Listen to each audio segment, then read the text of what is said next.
ఇది ఎంతవరకు ట్రూ అన్న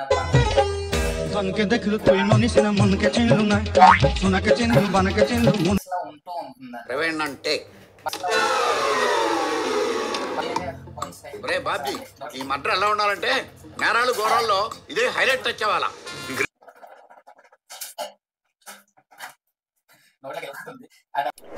ఈ వీడియో కోసం నేను ఎక్కువగా మాట్లాడాలనుకోవటం లేదు, ఎందుకంటే ఇప్పటికే ఈ వీడియో లెంత్ చాలా ఎక్కువైంది. సో ఈ వీడియోలో నేను మాట్లాడిన కొన్ని పాయింట్స్ నేను ఇప్పుడు మీకు చెప్తా. సో ఆ పాయింట్స్ మీకు ఇంట్రెస్టింగ్ అనిపిస్తేనే మాత్రం ఈ వీడియోని ఎక్కడా స్కిప్ చేయకుండా చూడండి. సో ఈ video both girls and boys కోసం. సో ఈ వీడియో ఎవరైనా చూడొచ్చు. ఈ వీడియో టాపిక్ వచ్చేసి బీర్ హెడ్ బాత్ కోసం. నా ఫస్ట్ పాయింట్ వచ్చేసి బీర్తో హెడ్ బాత్ చేస్తే డాండ్రఫ్ పోతుందని గూగుల్లో చెప్తుంది. కానీ ఇది ఎంతవరకు నిజమని నేను మీకు చెప్తా ఈ వీడియోలో. మన బాయ్స్ అందరం హెడ్ బాత్ చేస్తున్న టైంలో షాంపూ యూజ్ చేస్తాం కదా, ఆ షాంపూని ఎలా ప్రాపర్గా అప్లై చేయాలనేది మీకు తెలుసా? ఇది కూడా మాకు తెలీదా అని చాలామంది అనుకుంటున్నారు కదా.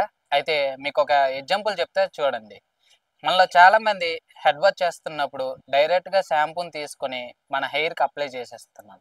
సో ఇది రాంగ్ అని మీకు తెలుసా? మీకు రైట్ వేలో షాంపూ ఎలా అప్లై చేయాలనేది మీకు తెలియాలంటే ఈ వీడియోని స్కిప్ చేయకుండా చూసేయండి.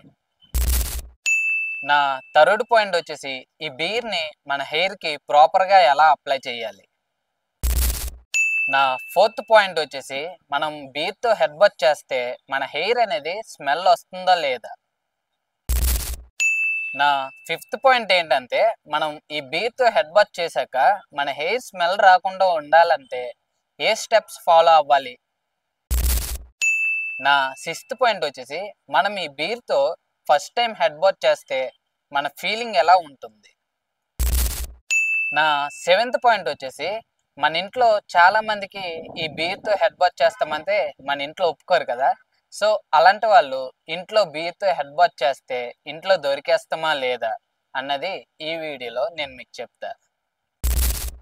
నా ఎయిత్ పాయింట్ ఏంటంటే మనం ఈ బీర్ వాష్ చేయడం వల్ల మనకి ఏదైనా యూజ్ ఉందా లేదా.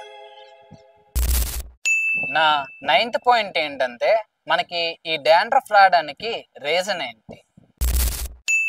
అండ్ ఫైనల్లీ నా 10th పాయింట్ ఏంటంటే మనం ఈ బీర్ వాష్ చేయటం వల్ల మనకి యూజ్ ఏంటి. సో ఇలాంటి చాలా ఇంపార్టెంట్ పాయింట్సే నేను ఈ వీడియోలో షేర్ చేసుకున్నాను.